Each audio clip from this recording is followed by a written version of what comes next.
Exclusive conversation with Mirror now. Former Karnataka Chief Minister Mr. Basavaraj Bommai weighed down on a range of issues making headlines in the recent past, from Congress's Anna Bhagya scheme to infighting in the BJP. Listening to what the former Chief Minister spoke earlier to me.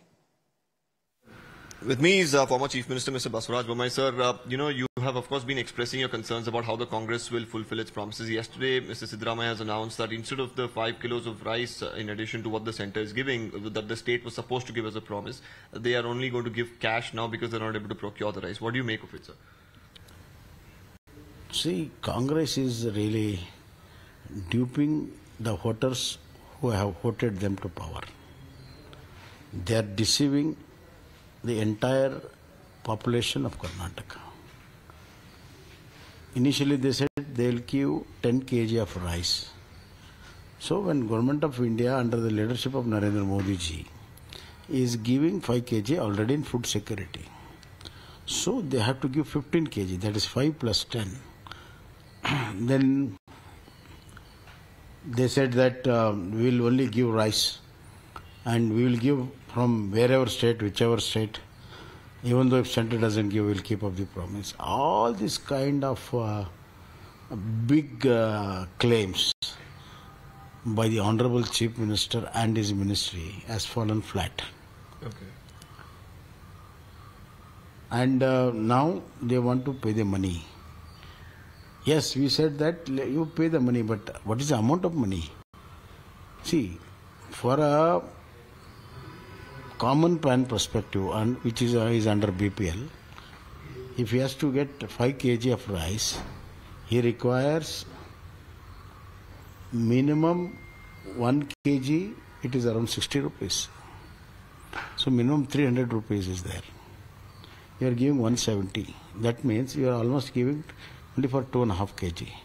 From 10, he came down to 5, from 5 to 2.5. Okay. And this is what the ultimate a person will get is 170. And Congress is making big deal of it. And now they are exposed. 170 is the amount which a woman who is a daily wage earner in a village, 50% of that, she will normally get around 300 rupees. Male will get 500 rupees, Minimum Wages Act. It is just a half day earning of a woman. And you trying to claim very big thing. And ultimately the rice is important and which you are not able to deliver. So they have gone back on their words. They have been deceiving people.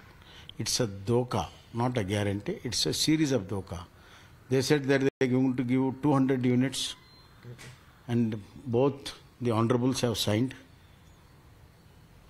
And now they are saying we will give average. They have gone back on that. And forget that, they have increased the power charges like anything, which is really an electric shock they have given. Okay. Electric shock to the people they have given. And this is like there is a saying in Kannada, Modle tuttalli hallu. There is a stone in the first morsel of rice which they eat. So this is the what Government of Karnataka is doing, and people are now aware of it. And BJP is with the people and voice of the people.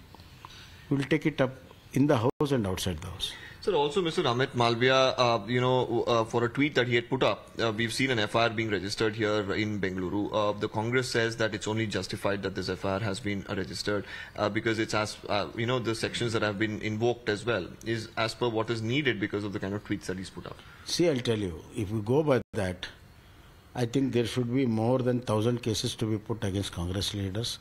The remarks they have made against the Honorable Prime Minister, which doesn't have any kind of records or any kind of justification. And it is all so much of venom on personality and personal reasons. Then we have to put more than 1,000 cases during the elections only, which have been done by the Congress leaders. So it is purely strangling the individual rights, which is enriched in the Constitution. Siddaramaiah swears in on Constitution for a day in and day out. Now the personal right to express has been strangled. So, do you think there is democracy? Also, right now, Congress is raising several questions on the BJP as well. Whenever you point fingers at them and their unity, many leaders making statements. And at this point in time, even a few days to go before, the budget session begins, leader of opposition hasn't been chosen. No, that's okay. Before the session it will be chosen, not an issue. See, normally when there is a defeat, after rain comes, there will be small drops coming up. These are all not very serious issues. So, and party is capable of setting it right, and they are in the process to set it right. That's not an issue. Sir, Mr. Siddaramaiah has also said that many scams he alleges during the BJP regime is going to be investigated. From day one, I've been telling that let them investigate in any department and every department. Let them investigate. They are investigating already charge-sheeted cases. They are investigating in so many cases where officers have been put in jail also. Let them investigate. I welcome the investigation. So last quick question, moving away a little from Karnataka, Mr. Rahul Gandhi, going to Manipur today to visit, and along with him a few other leaders. What do you make of a visit like this? See, Manipur is a typical state. We have to understand that it is the important northeastern state where China is overlooking all these northeastern states politically, and there is an infusion of a lot of foreign elements into this whole thing, and this is still a hotbed. Manipur is still a hotbed. So I think that any sensible leader will not fish into the troubled waters, and if politics takes the priority, then people like Rahul Gandhi try to fish in troubled waters, and I don't think it will help him much. But at the same time, it is a duty of the Government of India and Government of Manipur to see that law and order is not further deteriorated. They have done their duties.